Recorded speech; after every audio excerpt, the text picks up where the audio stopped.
মারা যাননি, তিনি ফ্রান্সে আছেন। সম্প্রতি এমনই তথ্য ছড়িয়ে পড়েছে সামাজিক যোগাযোগ মাধ্যমে, যা নিয়ে আলোচনায় মুখর নেটিজেনরা। ভিডিও শেয়ারিং প্ল্যাটফর্ম টিকটকে সাবেক সংসদ সদস্য গোলাম মাওলা রনির একটি ভিডিও প্রচার করা হয়, যেখানে দাবি করা হয় আবু সাইদ মারা যায়নি, ফ্রান্সে আছেন। ডক্টর ইউনূস তাকে ফ্রান্সে পাঠিয়ে দিয়েছে। তবে সত্যি কি তাই? এ নিয়ে কি বলছে ফ্যাক্ট চেক? বিস্তারিত জানাচ্ছেন এসআই রাজ। আপডেট আবু সাইদ মারা যায়নি, আবু সাইদ অন্তর্বর্তীকালীন সরকার ডক্টর ইউনূস তাকে বহুমুখী চাপের মধ্যে পড়েছে। ঘটনা এবং একটি রাষ্ট্র সাধারণত সরকারের উপর ফ্রান্সে আছে। সম্প্রতি টিকটকে সাবেক সংসদ সদস্য গোলাম মাওলা রনির একটি ভিডিও প্রচার করা হয়, যেখানে তিনি দাবি করেন আবু সাইদ মারা যায়নি, ফ্রান্সে আছে। ডক্টর ইউনূস তাকে ফ্রান্সে পাঠিয়ে দিয়েছে। ভিডিওটি ভাইরাল হলে সামাজিক যোগাযোগ মাধ্যমে শুরু হয় তুমুল কাণ্ড। সবার প্রশ্ন, সত্যি কি তাহলে আবু সাইদ মারা যায়নি?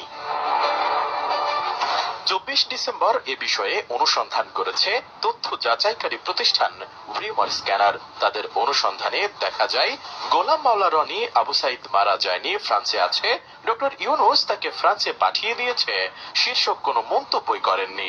বরং তার ভিন্ন একটি মন্তব্যের ভিডিও ক্লিপের সাথে আবু সাইদ জীবিত গোপন তথ্য ফাঁস হয়ে গেল গোলাম মাওলা রনি শীর্ষক বাক্য বসিয়ে ডিজিটাল প্রযুক্তির সহায়তায় ভিডিওটি তৈরি করা হয়েছে। রিউমার স্ক্যানারের পর্যবেক্ষণে উঠে এসেছে ভিডিওটির ব্যাকগ্রাউন্ডে রনির অস্পষ্ট ও খণ্ডিত কণ্ঠস্বর ব্যবহার করা হয়েছে। তবে ভিডিওতে দাবিটির পক্ষে কোনো সুনির্দিষ্ট প্রমাণ উপস্থাপন করা হয়নি। মূলধারার গণমাধ্যম বা কোনো নির্ভরযোগ্য সূত্রেও রনির এ ধরনের মন্তব্যের অস্তিত্ব খুঁজে পাওয়া যায়নি। কোয়ালিটি সম্পন্ন আন্তর্জাতিক মানের steel, CSIL, committed for better still.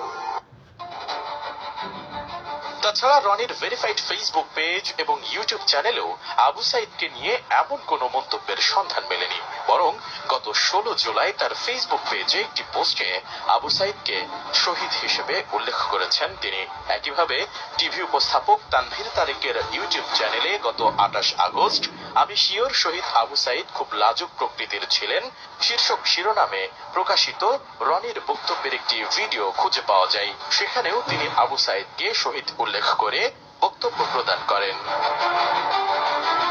সুতরাং আবু সাইদের জীবিত থাকা ও ফ্রান্সে অবস্থান করার বিষয়ে ডক্টর মোহাম্মদ ইউনূসকে জড়িয়ে গোলাম মাওলা রনির নামে টিকটকে প্রচারিত তথ্যটি সম্পূর্ণ মিথ্যা বলেই প্রমাণিত হয়েছে। এর আগে গত 16 জুলাই কোটা সংস্কার আন্দোলন চলাকালে শিক্ষার্থীদের বিক্ষোভে পুলিশের গুলিতে রংপুরে বেগম রোকেয়া বিশ্ববিদ্যালয়ের ইংরেজি বিভাগের 12তম ব্যাচের শিক্ষার্থী আবু সাইদ নিহত হন। 17 জুলাই সকালে রংপুরে পীরগঞ্জ উপজেলার মদনখালী ইউনিয়নের বাবনপুর গ্রামের জাফরপাড়া মাদ্রাসা মাঠে তার জানাজা অনুষ্ঠিত হয়। পরে আবু সাইদকে পারিবারিক কবরস্থানে দাফন করা হয়।